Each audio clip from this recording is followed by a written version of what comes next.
اعوذ باللہ من الشیطان الرجیم بسم اللہ الرحمن الرحیم خیر الناس من ينفع الناس او کما قال رسول اللہ صلی اللہ علیہ وآلہ وسلم سبحانک لا علم لنا الا ما علمتنا انک انت العلیم الحکیم صدق اللہ مولانا العظیم۔ محترم سامعین و ناظرین، السلام علیکم ورحمۃ اللہ وبرکاتہ۔ امید ہے ایمان و صحت کی بہترین حالت میں ہوں گے۔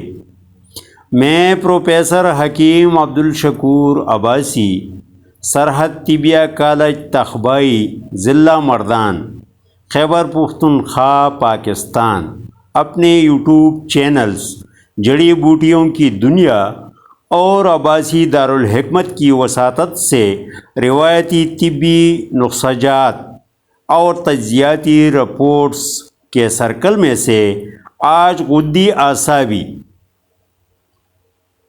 گرم تر غلط عام، جو کہ حقیقی معنوں میں روشنی تری کیفیات کے حامل نسخہ جات ہیں، کہ محرک تا مسہل پر ایک تجزیاتی رپورٹ پیش کرنے جا رہا ہوں، اس لیے اسکپ کیے بغیر سنیں اور شیئر کر کے دکھی انسانیت کی خدمت میں اپنا کردار ادا کر کے اپنے اخروی چینلز مونیٹائز کرنے کی کوشش ضرور کریں۔ عزیزان محترم، تجزیاتی رپورٹ پیش کرنے سے پہلے یہ ضروری سمجھتا ہوں کہ اس جہان اکبر یعنی کائنات میں آج جتنی غذائیں یا غذائی اجزاء موجود ہیں یا آئندہ ظہور پذیر ہوں گے، وہ صرف اور صرف کیفیات یعنی سردی، اندھیرا یا سیاہی، خشکی، گرمی، روشنی یا صفائی اور طریقے حامل ہیں اور ہوں گے۔ کسی اور کیفیت کی غذا ہے اور نہ ہوگی۔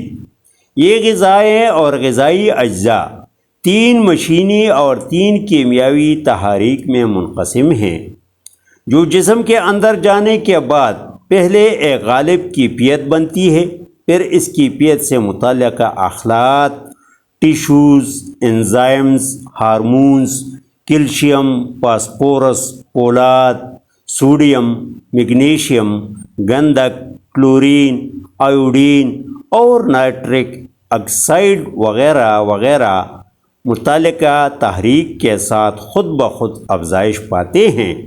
انشاءاللہ بشرط صحت و زندگی کسی اور ویڈیو میں بتاؤں گا کہ کن تحریک میں کیا کچھ بن کر جسم کی نشو و نما میں اپنا کردار ادا کرتے ہیں۔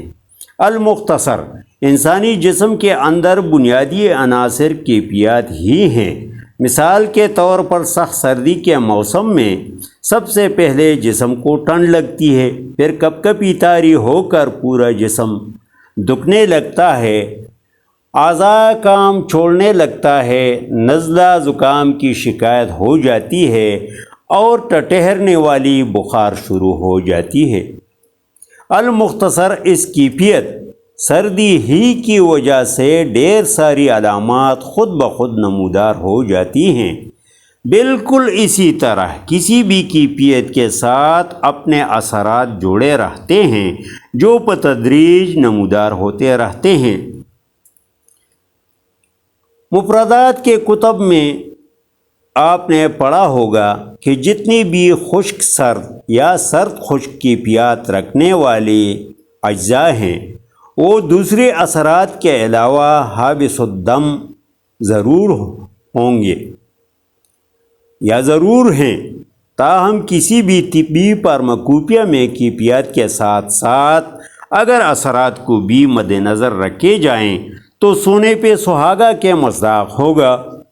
بدقسمتی سے ہم آج بھی ایک ایسی دقیانوسی طبی فارماکوپیا کے پیروکار ہیں کہ جس کے نسخہ جات کے نام کچھ اور اثرات کچھ اور ہیں۔ ابن سینا سے لے کر آج تک کسی نے یہ سوچا تک نہیں کہ اس فارماکوپیا کے نسخہ جات کا مزاج کیا بنتا ہے؟ بس ہر کوئی آ کر اندھادھند تقلید کر کے مصنف بننے کی مذموم خواہش پوری کر کے اس دار پانی سے چلے جاتے ہیں۔ اگر حقیقت اس کے برعکس ہے تو جدید بین الاقوامی اوزان کے ہوتے ہوئے پونڈ، تولے، ماسے اور رتی کیوں دہرائی جا رہی ہیں؟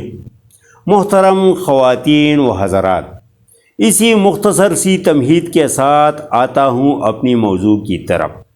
اس لیے روایتی طبی فارماکوپیا کے غدی اعصابی یعنی گرم تر غلط عام محرک تا مسحل نسخہ جات کے کیفیتی قوتیں نوٹ فرمائیں اور خود فیصلہ کریں کہ یہ نسخہ جات کہاں تک قانون مفرد اعضاء اور طبی فارماکوپیا سے ہم آہنگ ہیں۔ نمبر 1، زنجبیل یعنی سونٹ، گرم 2 خشک 2۔ نمبر 2، نوشادر ٹکری، گرم 3 خشک 3۔ نمبر 3، پلپلی سیاہ یعنی کالی مرچ، گرم 3 خشک 3۔ نمبر 4، سنا مکی، گرم 1 خشک 1۔ نمبر 5، ریونا سارا، گرم 2 خشک 2۔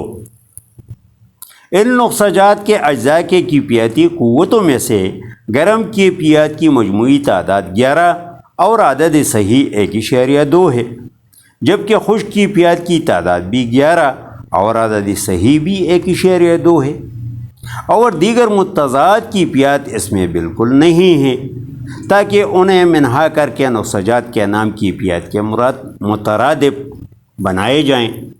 یکساں مجموعی کیفیاتی قوت اور یکساں عدد صحیح کے باعث میں نہیں جانتا کہ یہ نسخہ جات طبی فارماکوپیا کے کس اصول اور کس قانون کے مطابق درست ہیں، کیونکہ قانون فارماکوپیا کے تحت یہ نسخہ جات گرم خشک ہیں یا خشک گرم، نہ کہ گرم تر۔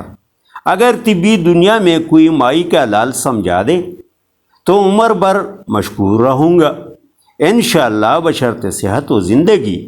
بہت جلد قانون مفرد اعضاء اور قانون طبی فارماکوپیا کی روشنی میں ایک درست اور زود اثر فارماکوپیا آپ کے ساتھ شیئر کروں گا، اس لیے جڑے رہیے اور فائدے پاتے رہیے۔